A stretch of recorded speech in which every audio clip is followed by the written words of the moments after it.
Hello, beloved souls. I don't want to, I can't carry on about this, but it impacted my life. So if you're new here, welcome. Welcome if you're not. My name is Jem, Jem, psychic medium, author of over 20 books, available from Amazon, a truth seeker, and a channeler. And I've already uploaded videos about this, but I'm still trying to come to terms because this is the first time I've really pondered the questions. So my title, What If I'm Not Me Anymore? Soul swapping, comas, and the truth about blackness after death.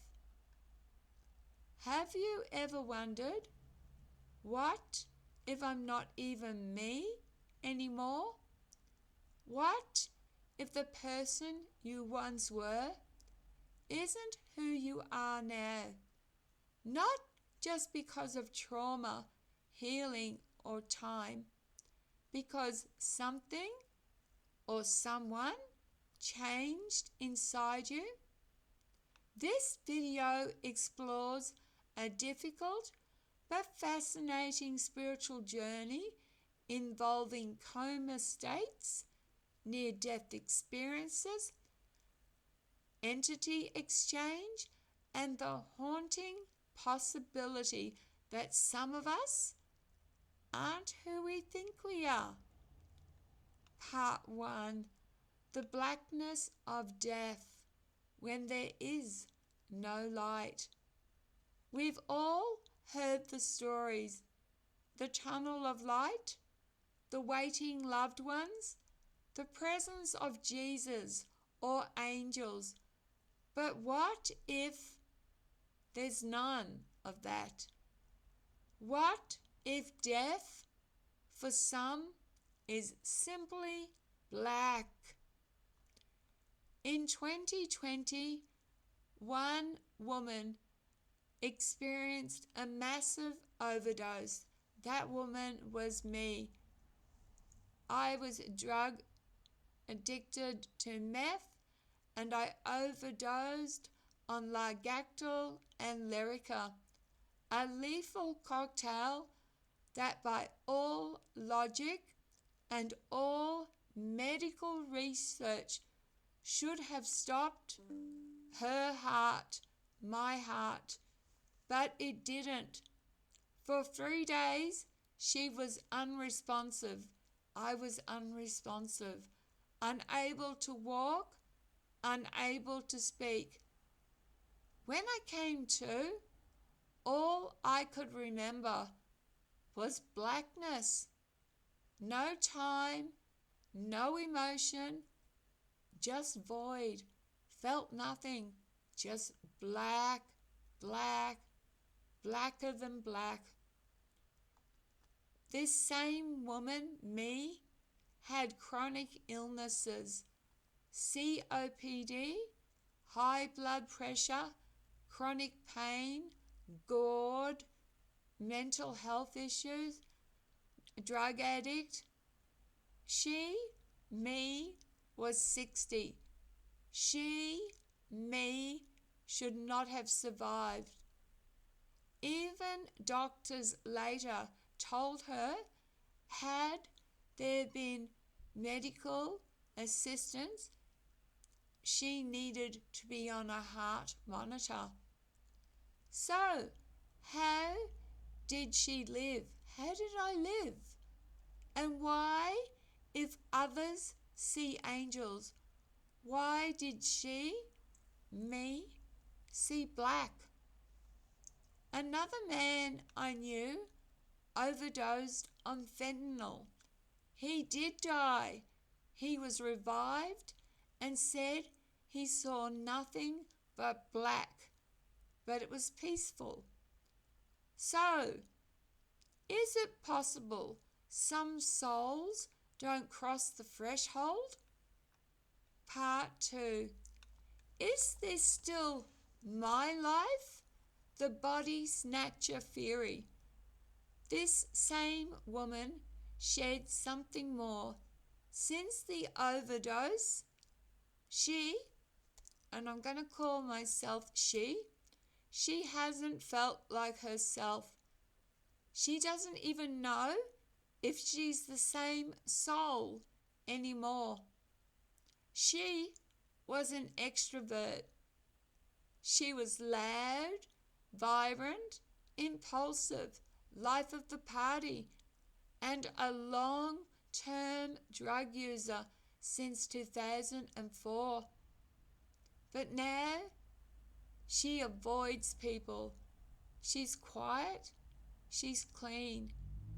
She didn't try to change. She just was different. So what if, and it's not as far-fetched as it sounds, what if another soul entered the body?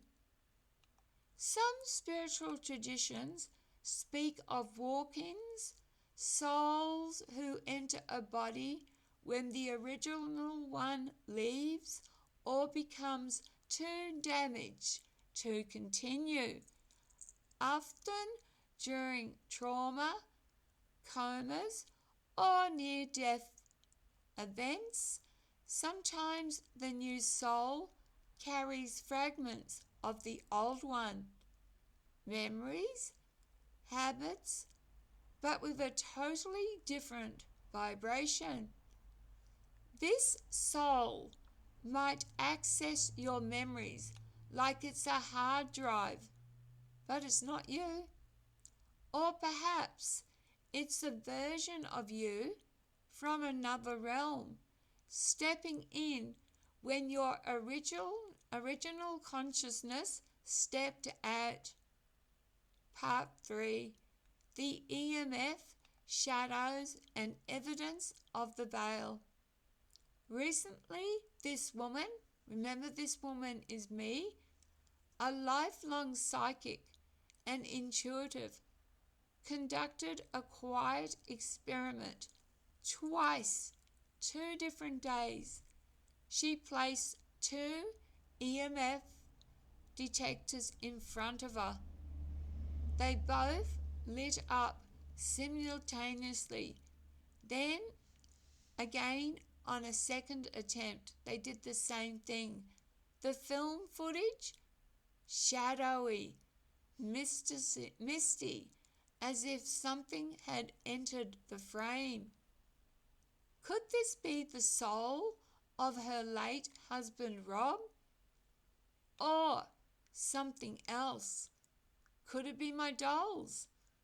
Could it be a portal has opened? A confirmation that the spirit world is far closer and more real than we think. Part 4. Rob's Comas. Messages from the brink of death. Rob, my husband, was put in 2 induced comas during his own health crisis. When he came out of the first, he told her about a vivid dream.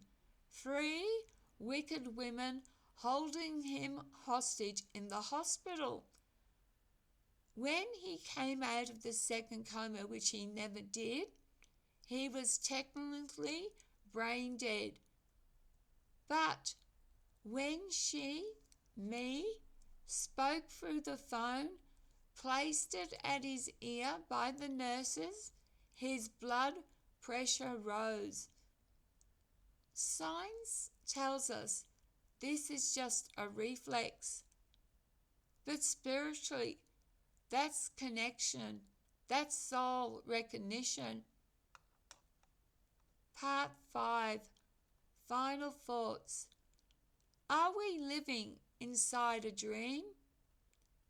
If she nearly died, me, in 2020 and saw nothing but black, what if she never came back? What if she's still in a coma? What if this entire life is being imagined inside a mind trying to make sense of what it can't face? What if, like Plato once asked, we are simply shadows on a wall imagining light? Life is strange. Consciousness is stranger. And death might be the strangest mystery of all. To everyone out there who survived the unthinkable, maybe you didn't come back the same person. Maybe you came back stronger. Or maybe somebody else came back for you. Thank you for watching. Cherish every moment. Be kind to each other and to yourselves. And I think I've exhausted this. I'm very tired. Wishing you all good night. Love, light and blessings. Bye from Jem.